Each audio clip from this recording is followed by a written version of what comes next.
Olá, então a gente continua com o tema de reabilitação e hoje a gente vai trazer a importância da arte reab, né, nesse processo. Então, eu sou a Tayane, eu sou nutricionista, eu estou no canto superior direito da tela, eu sou branca, tenho cabelos longos pretos, estou vestindo uma blusa laranja e ao fundo tem uma parede branca. Eu sou a Jaqueline, professora de Educação Física. Eu sou branca, eu tenho cabelo castanho, eu estou vestindo uma blusa vermelha. Atrás de mim eu tenho uma parede de pedras. Como a Tayane disse, a gente tem uma convidada hoje, né, que vai falar de arte e reabilitação pra gente, que é a Tânia, que vai se apresentar. Olá, meu nome é Tânia, sou arte-terapeuta, arte-reabilitadora, sou loira, de olhos azuis, estou vestindo uma blusa preta de bolinhas brancas, ao meu fundo há 3 quadros, e a minha esquerda tem um vaso de flores. Ótimo. E a Tânia está embaixo de mim da Jaque, no centro da tela, né? Então, para quem está vendo. Hoje, então, a gente queria saber, né, um pouco mais desse processo, né, do que a Arte Reab faz, qual é a importância. Então, conta um pouco para a gente, Tânia, né, não só para a gente, eu e a Jaque, mas para todo mundo poder entender, né, um pouco mais desse trabalho, da sua importância.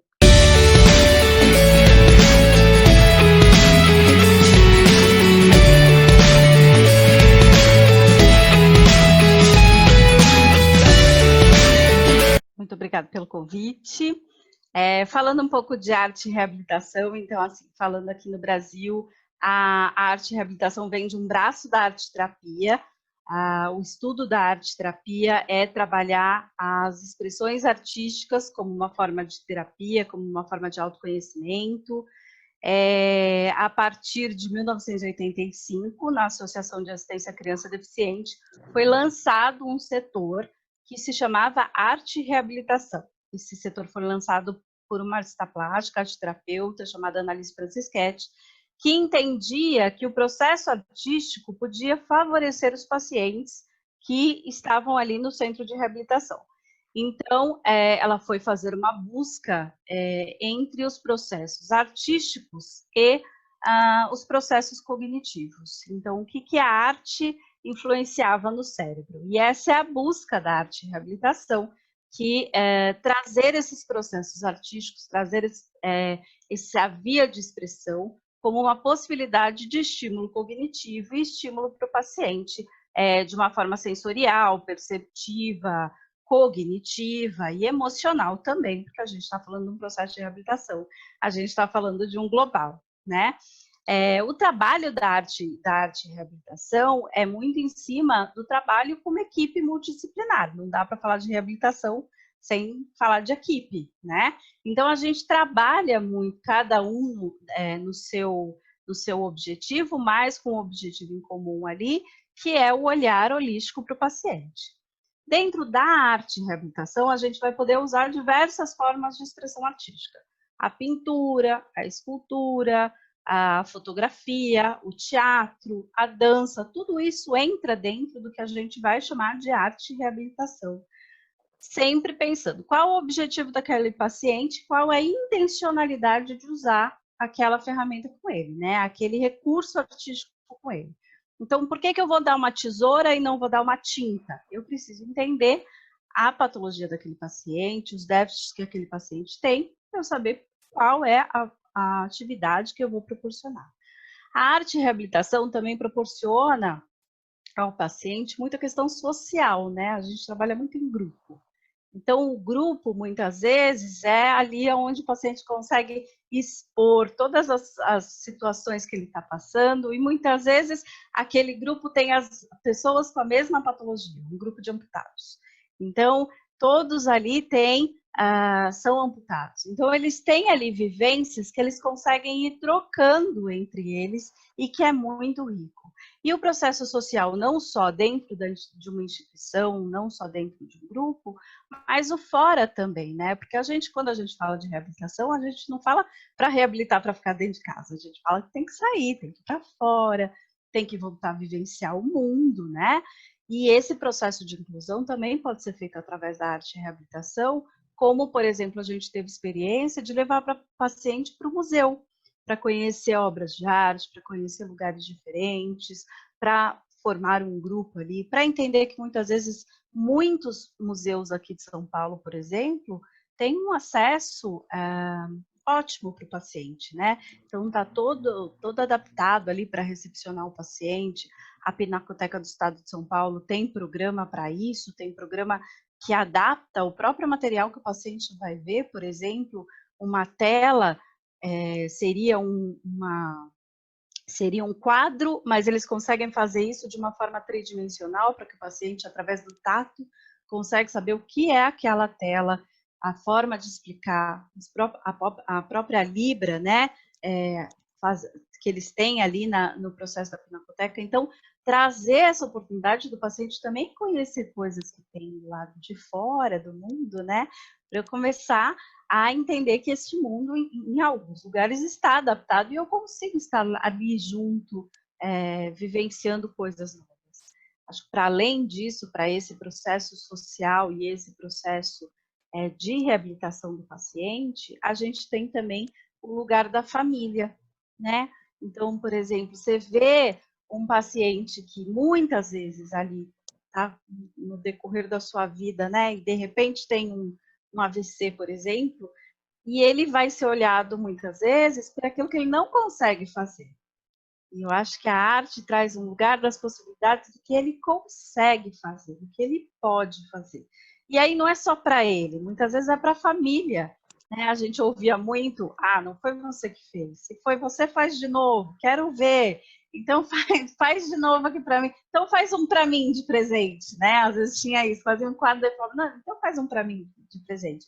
E não é só, você percebe ali a gratidão dele de saber que, nossa, fui eu realmente que fiz aqui. Então, achar essas possibilidades que muitas vezes estão ali escondidas e torna-se uma oportunidade de conhecer essas habilidades, essas novas habilidades, né?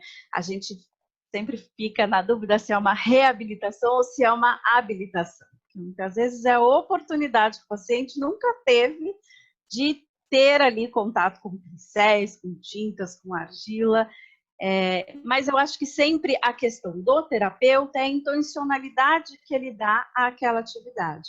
Então, por isso, muito estudo em relação a tanto os materiais artísticos e as técnicas artísticas, quanto a questão do que o paciente precisa, para saber linkar exatamente isso. Acho que a equipe traz, eu digo que minha maior escola foi trabalhar em equipe, porque daí você vai, né, perguntando para todo mundo, olha, como é que faz isso daqui? Como é que eu posso te ajudar nisso? Onde é que eu vou aqui? E o estudo fora também, porque daí você vai buscar em outros lugares, né? Você vai buscar na neurociência, você vai buscar na questão física, então você vai entender o paciente no global, você vai falar ali, vai entender aquela linguagem no global. E isso eu acho que só te traz quando você realmente trabalha em equipe, olhando o bem maior, que é ali a reabilitação do paciente. Então, eu acho que a arte tem este caminho de trazer de uma forma lúdica, às vezes parece que a gente está brincando, né? Pega uma criança na reabilitação, dentro da sala de arte e reabilitação, a pessoa acha que está brincando. Nossa, mas daí é tinta para tudo quanto é lado, pinta o pé, pinta a mão, pinta o corpo, deita no papel, faz o molde ali do corpo no papel, intervém no papel, rasga papel. Então, parece que é uma grande brincadeira, mas a brincadeira tem a intencionalidade sempre desse processo de reabilitação. Dentro dessa estrutura, tem um estudo aí de que materiais a gente vai usar para cada paciente. Então, tem um estudo de materiais que são mais sensoriais, materiais que são mais para descarga motora, materiais que são mais de percepção, né? Você olhar uma imagem, você está trabalhando lá com suas percepções visuais, você tem materiais mais cognitivos, mais simbólicos, mas aí você precisa entender qual é o processo do paciente, qual é o seu objetivo, para que você consiga fazer a proposta ali para o paciente, para o melhor atendimento dele. Você trouxe uma questão que eu fiquei aqui pensando depois, Tânia. O quanto, mesmo a gente sem deficiência nenhuma, a gente é pobre de artes, né? O quanto a gente tem pouca vivência, pouca experiência. O máximo, quando você é criança, você pinta com canetinha, com lápis de cor, com giz de cera. São poucas pessoas que têm essa possibilidade de testar outros materiais, né? De testar outras possibilidades. Argila, essas coisas. Tipo, infelizmente, aqui no Brasil, a gente tem uma cultura muito pobre de arte. E isso é muito triste, porque a gente sabe, né, o quanto isso é benéfico culturalmente, intelectualmente, né? E aí é muito legal ouvir você falando tudo isso, dessas possibilidades, né? Mas infelizmente essas possibilidades estão dentro da reabilitação. E isso deveria ser para uma vida inteira. Eu acho que a gente está começando a aprender que as crianças, quando porque na infância a gente explora demais isso, mas depois a gente fica ali parado no pensamento de que agora a gente tem que aprender a ler e escrever. Então, né, eu falo, troca o chip, tirou da pré-escola, botou na escola normal, na educação formal, troca o chip, né? Então não pode mais desenhar, não pode... E a gente precisa entender que isso é um caminho. E a arte é um caminho de expressão também. Então ela é para todo mundo. É que a gente tem culturalmente essa relação que a arte é só para alguns, é uma questão de dom, de talento, e ela não é uma forma de linguagem, é uma forma de expressão. Então, muito a gente viu, por exemplo, o paciente que tinha um AVC e ficava afásico, que ele ia se expressar de outra forma, ele não ia conseguir se expressar ali pela fala, mas tinha diversas formas que ele poderia se expressar ali pela arte. A gente viu pacientes passando por esta experiência de entender o quanto a arte podia ter este lugar da expressão. Então, acho que a gente tem que desmistificar um pouco esse lugar de que a arte é só para quem tem dom de fazer arte, né? Fazer arte acadêmica é uma coisa, ir lá pintar numa área acadêmica e tentar pintar de um jeitinho, quer pintar que nem fotografia, apesar que eu falo que quer pintar que nem fotografia, tira uma fotografia, que é mais fácil, deixa para lá, vai pintar. E é essa coisa da expressão, é o que vem de dentro mesmo, esse lugar da expressão. Eu quero me expressar sem julgamento. E isso a gente tem muito na infância, mas quando a gente vai ficando adulto, a gente vai perdendo, vai colocando bloqueios aí nisso e não traz isso. Muitas vezes tem sabe que faz, sabe que gosta, mas não se arrisca porque tem, por vezes, medo do julgamento do que vai ser a fazer arte, né? Se expressar através da arte, fazer teatro,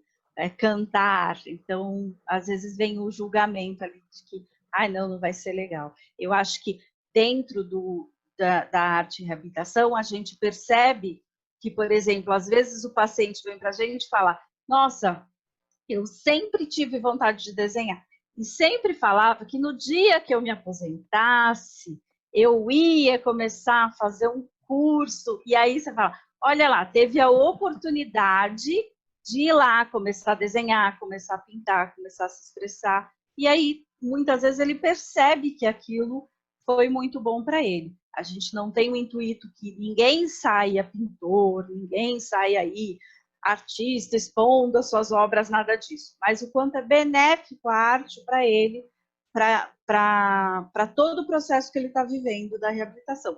Não só na questão emocional, mas também nas questões sensoriais, perceptivas, motoras e tudo mais, que engloba o processo de reabilitação. É legal que dá para fazer um link com isso que você está falando, que alguns anos atrás entrou em moda aqueles livros de mandala de colorir, né? E as pessoas ficaram loucas com aqueles livros, e coloria loucamente. E daí, pensando que isso é uma válvula de escape para muitas coisas, né? Para depressão, para problemas psicológicos, psiquiátricos, como também a galera começou a ver agora, nessa época de pandemia, a importância do exercício para se manter com uma saúde mental em ordem. Então, vai juntando tudo isso e coisas que as pessoas não viam importância nenhuma, e daí a gente, eu como educadora física, você como arte reabilitadora, não temos um papel tão expressivo na reabilitação como aquele profissional de tipo, é o profissional que vai mudar minha vida, Mas daí chega nesses momentos a gente fala, ah, então, é isso que eu faço, né? Exatamente. Eu acho que, falando dos livros, né, é essa questão da intencionalidade. Fazer arte por si, vocês já ouviram falar assim, ah, nossa, eu faço alguma coisa de arte, para mim foi muito terapêutico. Nossa, foi uma terapia fazer. Porque realmente você está fazendo alguma coisa que você gosta. Como, por exemplo, se eu gostar de fazer exercício e eu vou fazer exercício, virou uma terapia para mim, porque eu gosto. Então, mandou lá para o meu cérebro uma sensação de prazer e que ficou realmente terapêutico, porque me deu prazer fazer, né? Só que eu acho que tem um lugar da intencionalidade, que daí está o papel do profissional, né? Então, por exemplo, vai fazer o exercício, precisa fazer o exercício numa postura correta, de uma forma correta, porque senão o que vai acontecer? Vai prejudicar, né? A mesma coisa, então, se a gente comparar com o livrinho lá, que era o livro de pintar. É muito gostoso, mas não é para todo mundo. Porque tem gente que tem uma dificuldade visual, então não é legal. Tem gente que não gosta de pintar coisa pequenininha mesmo, não gosta da coisa... E aí vai se irritar, né? Era para ficar tranquilo, não adiantou nada. Aí rasgou o livro, passou uma tinta ali por cima do livro. Então é para cada um, né? Tem o seu... Você tem que conhecer quem é aquela pessoa para você saber como é que você vai adaptar aquela atividade, como é que você vai... Qual atividade você vai propor? Você não vai, para uma pessoa que nunca correu na vida, você não vai mandar correr 2 horas, né? Porque a pessoa nunca correu na vida, daí vai correr 2 horas, ela não vai voltar na semana seguinte, né? Ou não vai abrir o vídeo aqui na semana seguinte. E aí a gente também, a gente tem que prestar atenção que tipo de atividade, que tipo de material, que tipo de proposta eu vou fazer para aquela pessoa.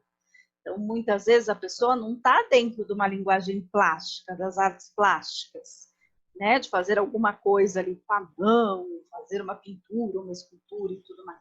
A pessoa está mais numa linguagem expressiva das artes cênicas. Então, para ela, fazer teatro é o lugar onde ela se encontrou, por exemplo. Então, a gente precisa conhecer essa pessoa para ir dizendo, ó, isso é uma coisa melhor para você do que aqui. São propostas, né? Pode ser que depois a pessoa goste das artes plásticas, mas o terapeuta vai olhando ali qual é a proposta que se adequa e se adequa também ao objetivo da terapia. Porque não adianta dar uma coisa que também não tenha sentido para o objetivo inicial, que era o objetivo que eu coloquei ali, né, para a terapia. Então, acho importante este lugar aí. Uma das coisas que foi interessante dentro deste processo de terapia e para trabalhar com a equipe foi a inclusão da classificação internacional de funcionalidade, que fez com que a arte reabilitação tenha dentro da classificação que a gente consiga colocar ali os objetivos classificados pela CIF. Então, foi um processo bem interessante, assim, um processo de trazer a classificação internacional de funcionalidade para se adequar aos objetivos da arte e reabilitação. Foi um processo também bem interessante, que fez com que a equipe também entendesse, fosse entendendo dentro da linguagem, e a gente casando as linguagens, né, entendesse qual o processo que a arte tinha ali naquele processo de reabilitação, a importância que ela tinha dentro desse processo de reabilitação. E como a Jaqueline falou, às vezes a gente não é o profissional da linha de frente, mas aquilo que a gente dá também está ali dentro daquele processo, né? Eu tenho uma amiga que falou semana passada, eu não bebo só água, eu bebo suco, eu bebo café, eu bebo chá, né? Então eu não posso ficar bebendo só água. Eu não vou beber uma coisa só, eu não vou me alimentar de uma terapia só.